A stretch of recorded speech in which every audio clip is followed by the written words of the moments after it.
Nahaki ay ummatini ay gilaibak ni Huzur ay gipunsigi pandamso ng bunong siba Huzur.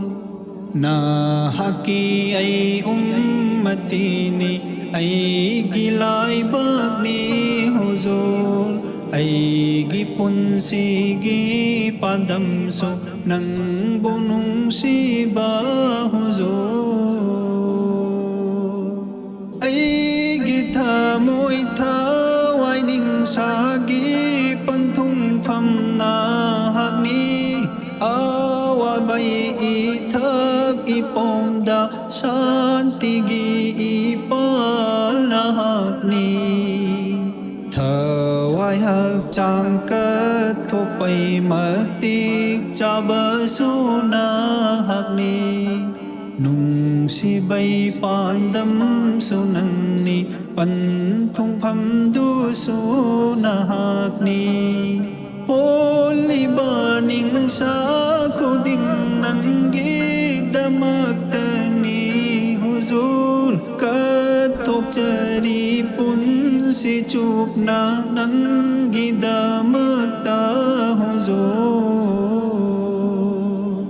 Nahaki ay ummatini ay gilaibak ni Huzur ay gipunsigi pandamso ng bunong siba Huzur. Nahaki wahay kuding lamzing ni ay gidama nahaki kuya uful sing tawan bum ni ay gidi nahakpu uzaba ay gipun sigi merajni nahaki na lendo ko kilo hubni ay hakidi nanggamari lay nabapo sa kuding magnung si zay na magtayhen na nang bunong si zay ne Huzur. Nahaki ay ummatini ay gilaibak ni Huzur ay gipunsigi pandamso ng bunong siba Huzur.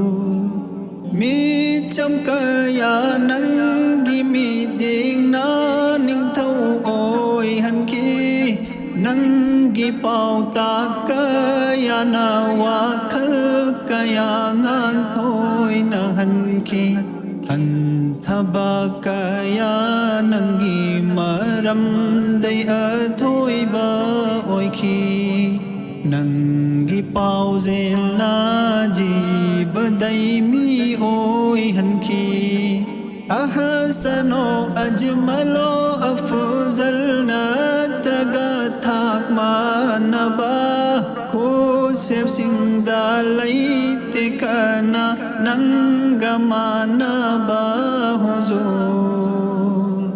Nahaki ay ummatini ay gilaibak ni Huzur ay gipunsigi pandamso ng bunong siba Huzur.